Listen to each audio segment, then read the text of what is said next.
নমস্কার বন্ধুরা, সবাইকে গোপসোনা চ্যানেলে স্বাগত। বন্ধুরা, আজকে আমাদের আলোচনার বিষয় হলো নৃসিংহদেবের ব্রত কথা বা ব্রত মাহাত্ম্য। আজকের দিনে একবার অবশ্যই পাঠ বা শ্রবণ করবেন বন্ধুরা। 27শে বৈশাখ, 11ই মে রবিবার। চলুন বন্ধুরা জানা যাক। আজকে বৈশাখ মাসে শুক্লপক্ষে নৃসিংহ চতুর্দশী ব্রত কথা। এই ব্রতের কাহিনী পদ্মপুরাণে রয়েছে। বৈশাখ মাসে শুক্লপক্ষে চতুর্দশী তিথিতে নৃসিংহদেবের আবির্ভাব ব্রত।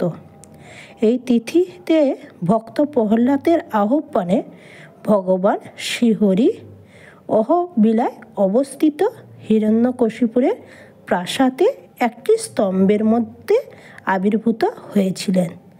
তারপর হিরণ্যকশিপুরকে নিজের উরুদেশে রেখে হাতের নখের দ্বারা উদর বিদরণ করে তাকে বিনাশ করেছিলেন।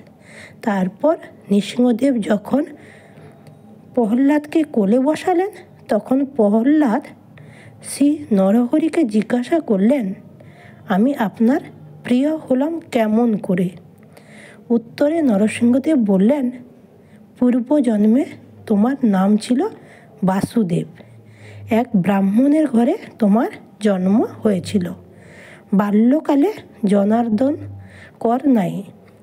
যৌবনে বেশ্যাসক্ত ছিলে। তখন কোনো সুকৃতি ছিল না তোমার। আমার ব্রতর প্রভাবে তোমার ভক্তির আবির্ভূত হয় বা উদ্বেগ হয়।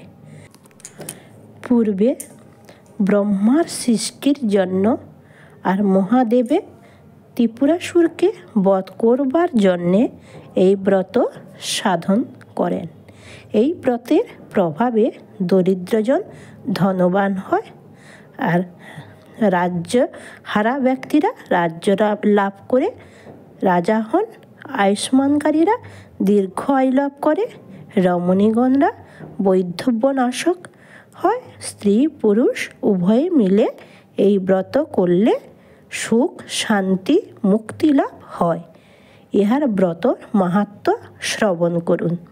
পশ্চিমে মৌলিস্থান নামে এক ক্ষেত্রে ধ্যান পরায়ণ বেদজ্ঞ একজন ব্রাহ্মণ বাস করতেন। তার পত্নীর নাম ছিল লীলাবতী। তারা বহুকাল ধরে আমার তপস্যা করতেন। আমি তাদের প্রতি প্রসন্ন হয়ে দর্শন দিলাম। বরদান করতে চাইলে সেই দম্পতি বললেন, আপনার ন্যায় এক পুত্র লাভ করতে চাই। তখন আমি হাসতে হাসতে বললাম, আমি পরমাত্মা, তাই কাহারোর উদরে আমি বাস করি না। আমি আমার উক্ত ক্ষেত্রে সদাই অবস্থান করব। সেই ক্ষেত্রে এসে আমার দর্শন করলে দর্শকের সকল বিঘ্ন দূর হয়ে যায়। আমার ব্রতে করলে কখনো কোনো ভয় থাকে না। জগতে কোনো কিছুই অপ্রাপ্য থাকে না। সহস্র দ্বাদশীর ব্রতের ফল লাভ হয় এই ব্রত করলে।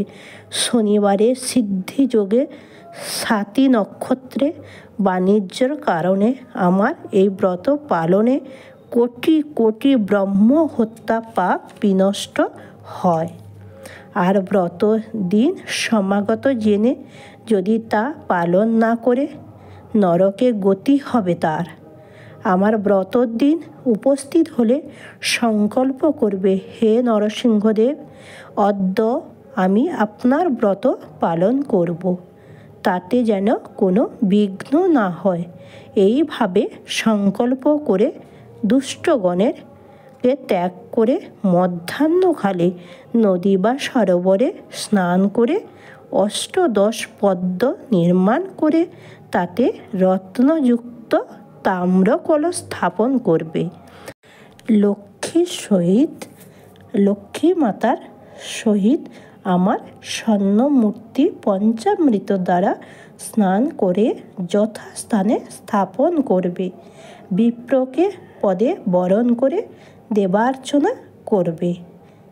ঋতুকালে যে ফল পুষ্প যা পাওয়া যাবে ষোড়শ প্রচারে আমার পুজো করবে। পঞ্চদীপ প্রজ্বলন করে আরতি করবেন। নিত্য গীত রাত্রি জাগরণ করবেন।